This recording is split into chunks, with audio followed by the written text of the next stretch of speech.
A presentation. The title has changed a little bit. Its title is TEM Studies of Cavity Cutouts from EP Niobium SRF Cavities Prepared by Different Treatments.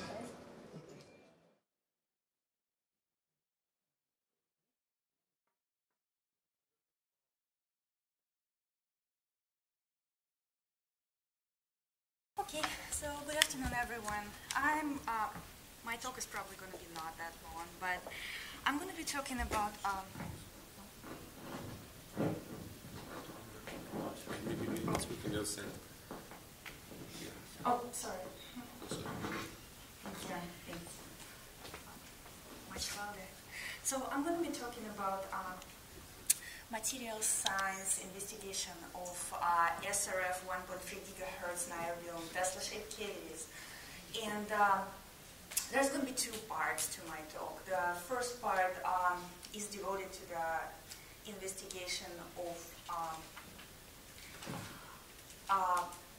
the process behind mild vacuum bake at 120 C, and the second part is devoted to the investigation of relatively new idea which was proposed by Anna Grasalina and was tested at Fermilab. And at the end I'm going to discuss what mechanism might be responsible and could be in line with our data. So, since I'm discussing the mild vacuum bake effect, it's a well-known fact that mild vacuum bake eliminates high field Q slope, in this case in the graph is for electropolished fine-grained cavities. So in order to investigate why it's happening, we took two cutouts. One cutout we took from electropolished cavity, which went through temperature mapping, and this cutout shows pretty significant dissipation, and we would refer to this one as a hot cutout. The other one was taken from the cavity, which was electropolished and which received 120 C bake at the end as a final step. And this cutout does not show significant dissipation at all, and we would refer to this as a cold cutout. And that's the cavity with holes, that's the cutout, and that's the focused ion beam prepared sample. Here I'm just trying to show that this is the useful area that we want to study, that we want to investigate. That's where magnetic field penetration depth is. So first thing I did, I took few diffraction patterns from the samples which were made out of those cutouts. One is from baked cavity, another one is from the cavity which was not baked. So diffraction at room temperature shows only niobium.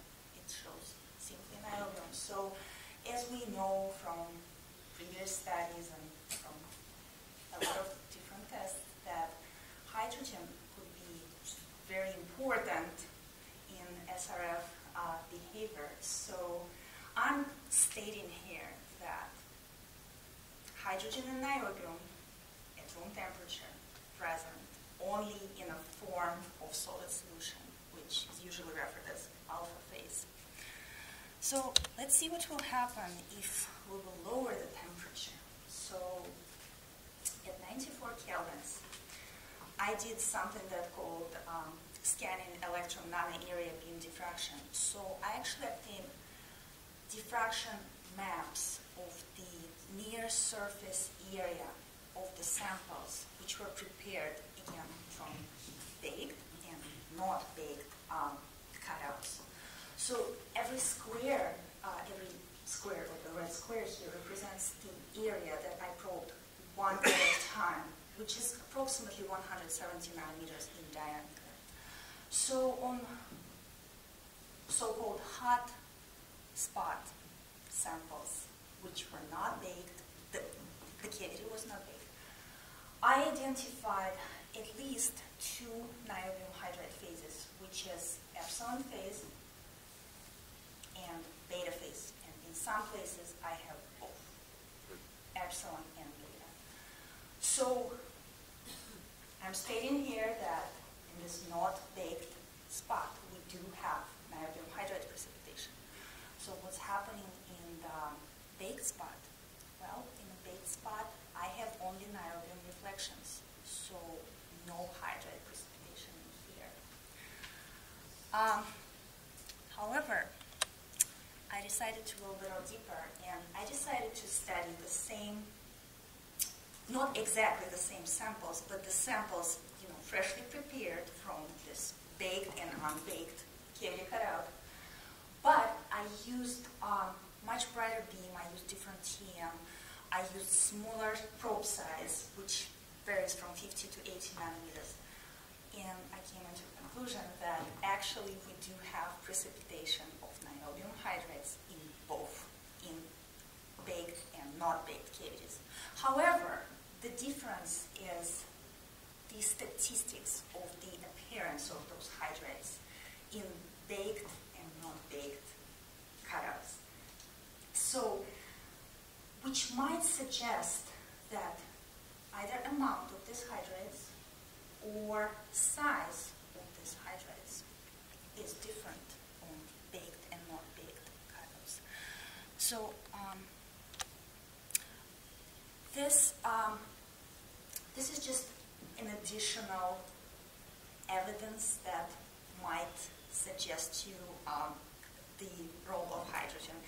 I investigated the grain boundaries on both, also baked and not baked cavities, and it's frequently discussed in the literature that oxidation along the grain boundary might play a very detrimental role to the SRF cavity performance. So I did high-resolution TM studies on both types of cutouts. Well, I did not find any. I did not find any oxide layer in here. There's no amorphous oxide layer shows up right there. So there is possible explanation to our data, to what we see,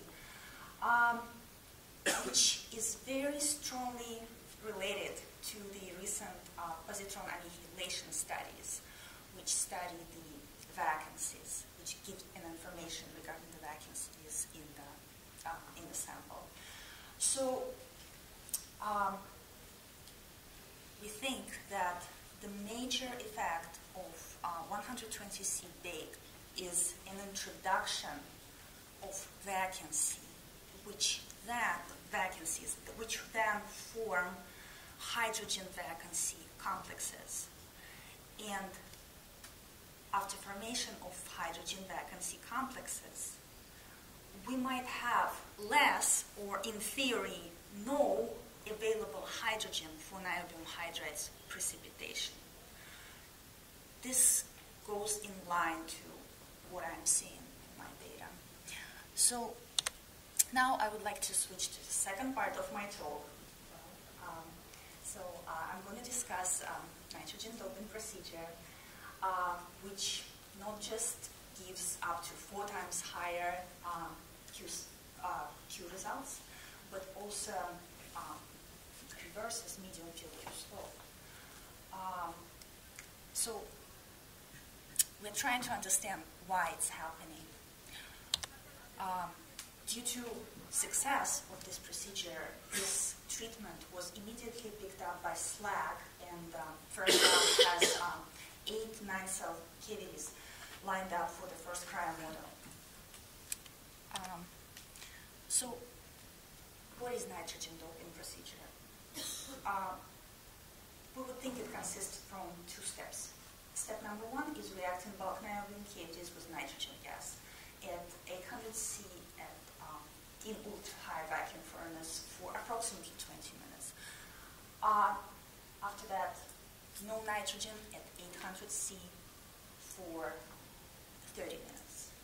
The second step is the removal of particular amount of material by electropolishing, followed by high pressure water rinsing. So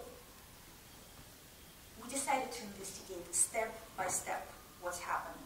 So after the step 1, I'm talking about my investigations on the samples that have been processed parallel with the cavities. So X-ray diffraction spectroscopy, photoemission spectroscopy, and even scanning electron microscopy show that we definitely have niobium nitrides on the surface of, not just on the surface, but on those niobium samples that have been processed parallel with the cavities after the first step. XRD fitting shows that it's hexagonal beta phase of niobium nitride.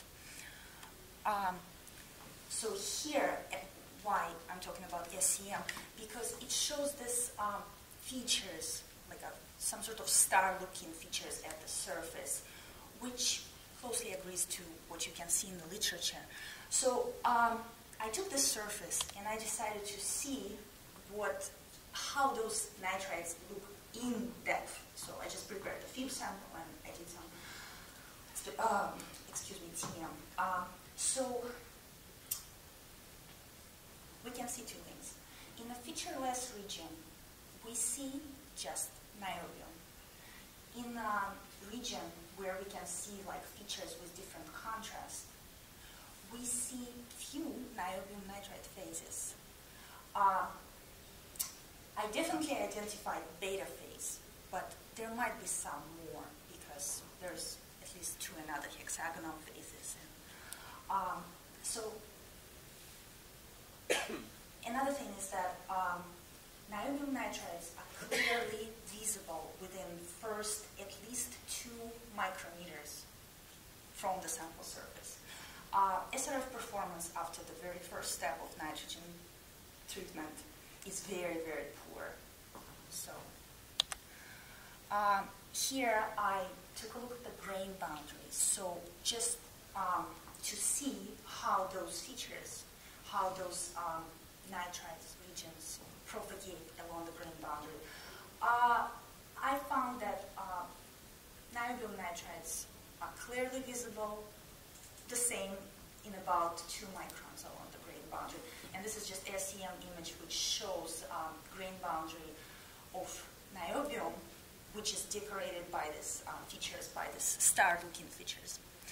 So now we are arriving at the step 2. So in those are results of cutouts. So the procedure was finished, and those are results after the step 2. So X-ray diffraction, photoemission spectroscopy, and TEM diffraction shows absolutely no niobium nitrides anywhere in the near surface after the second step. So those are SIMS results. This slide shows the SIMS results on nitrogen-treated niobium sample. So it shows that there is a layer of high concentration of nitrogen, which probably has nitrides formation. But after that, it shows lower nitrogen concentration, which suggests the presence of some doped layer, some niobium doped with nitrogen across all this length, and those are micrometers at the bottom. SIMS results on cutouts show elevated nitrogen concentration as well. So this data suggests that we really do have nitrogen in the interstitial sites of niobium and its effect of nitrogen doping in niobium. Now, how and why it could be beneficial for SRF performance. So what I did, I repeated the cryogenic temperature experiment with this diffraction mapping that I showed first on the samples, on the feed-prepared samples from those nitrogen-treated cavity cutouts. I haven't seen any niobium hydrides formation at the low temperatures, which is very similar to what I've seen on a baked cutout. So what possible effect of nitrogen doping could be that nitrogen traps hydrogen at the interstitial sites, which are close but not quite at the tetrahedrals. There is a lot of literature from old time that describes very similar effects. So here I'm arriving to my conclusions. So we've seen niobium nanohydrides formation in cavity cutouts for the first time, and differences in sizes, either sizes or distribution of niobium hydrides in the air surface, most probably define the performance. Grain boundary don't appear to have an oxide layer, and investigation of nitrogen doping procedure shows that one possible scenario is that nitrogen just traps hydrogen, and less precipitation, or in theory maybe no precipitation, can occur. That's the end of my talk, and I would like to thank a few people whom I'm working at University of Illinois at Urbana-Champaign, and also, of course, Anna Grasalina, who helped me with preparation of this talk. Thank you for your attention.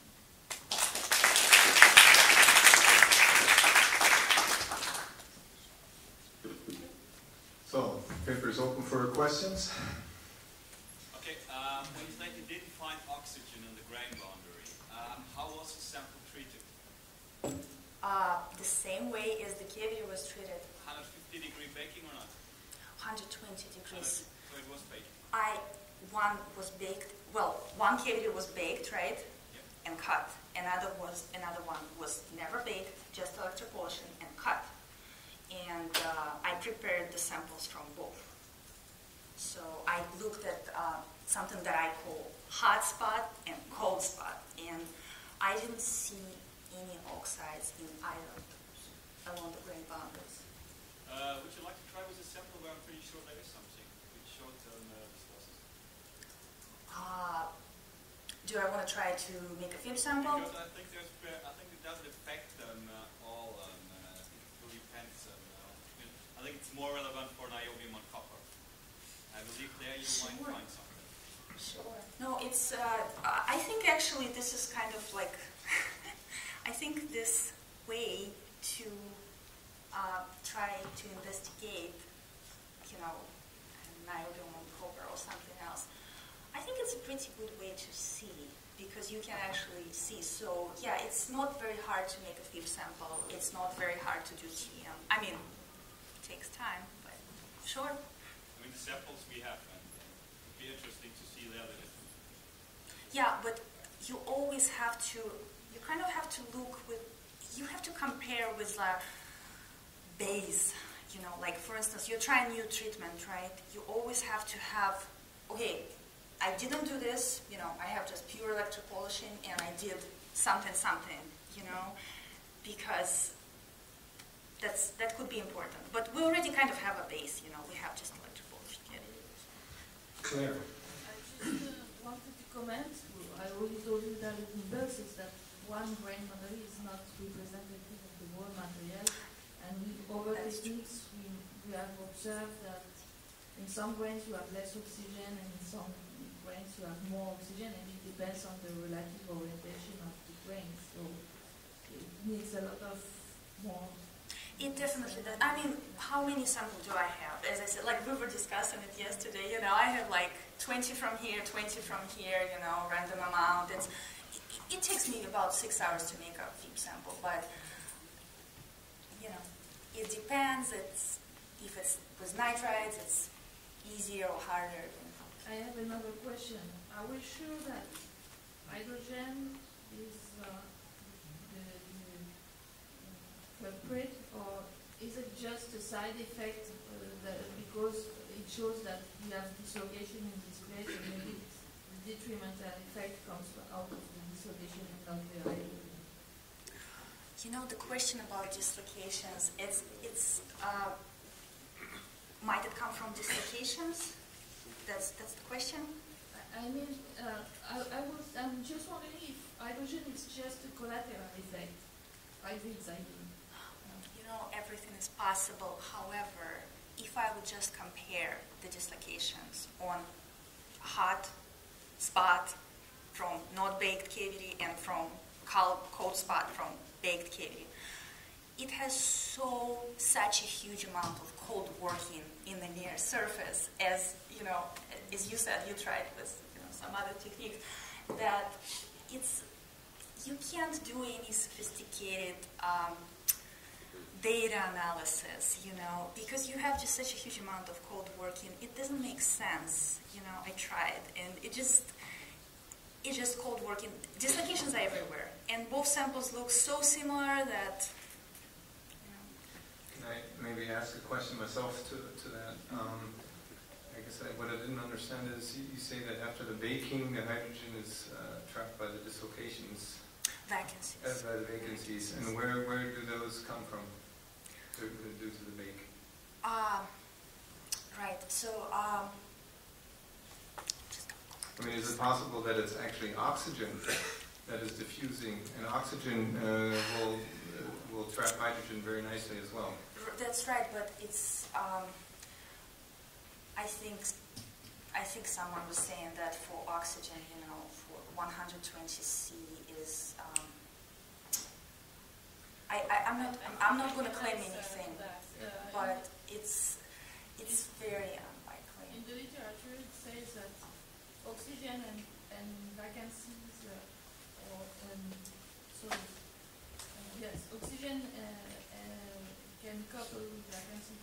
It's true for hydrogen, it's true for nitrogen, and so on. But around 100 C, you just discover, you just break this association. So you free a lot of vacancies, and then the hydrogen can react with it. The thing that I know for sure is that how those vacancy complexes, hydrogen vacancy complexes are forming is just because in the presence of vacancies, the energy formation of those complexes is lower down, so it's energetically favorable for them, to stick together, and it's called something superabundant vacancies that was found in a lot of metals. Why we claim it's true, there is this positron annihilation results on literally on same cutouts, and positron annihilation basically probes how many vacancies, probes the vacancies concentration, and it seems to be in line. So. I mean, in a sense, it's the old results show that niobium that is polluted with oxygen, nitrogen, low triple R niobium, in other words, will not have the cutouts, or very much less cutouts, because these impurities trap things. That's right. So in a sense, what you're proposing here is very much in line with results that I guess came from in the 90s, something like that, around that. The idea of trapping is just this from 60s. I mean, maybe not 60s, maybe 70s, but there's so many papers, that shows that, I think there's one that shows that precipitation of hydrogen, completely suppressed. They did some also. Right. Alex, you had a question. So I want to understand better. So you said that the origin of there is a correlation between the reverse Q flow and the trapping of hydrogen by nitrogen. Is it fair statement? Yeah, you can. Yeah. I'm just repeating what you Sure. said. Okay. So, but you don't have any mechanism or why? Except for trapping, no, I can't. So you're saying that there's a correlation of trap between the reverse Q and trapping Right. The message I'm just trying to pass it is that nitrogen doping is good for the cavity performance because it probably comes from trapping the hydrogen. But why exactly it has the shape, I can't really answer right now. Okay. I mean, isn't it possible that when you trap the hydrogen, when you trap the hydrogen, then you have the BCS theory. I mean, what Bing Ping showed us is an increasing Q with field. Well, actually, the BCS, the new BCS or the modified BCS theory. it's actually not the new BCS, it's our own BCS. Okay. So, the thing is that it's a very complicated theoretical problem. Okay? And it's the reason why it hasn't been addressed for 50 years. So you cannot just take a BCS formula and substitute, current-dependent coherence factors in, the Matisse-Bardeen formula, which was derived at zero field, and just substitute the, field-dependent parameters. It doesn't work that way. What I just calculated real quick, I looked at Bing Ping's curves and looked at his 2kq at some medium field level. So where Anna's curves max out, basically. And if I look at the surface resistance, it's pretty much the same thing what she measures at 2 Kelvin. I can produce even better fitting. Fitting is not the problem. The problem is to understand the physics correctly. That's what's not easy. Okay, one last question before we quit for lunch. I guess not, so let's thank Julia once more.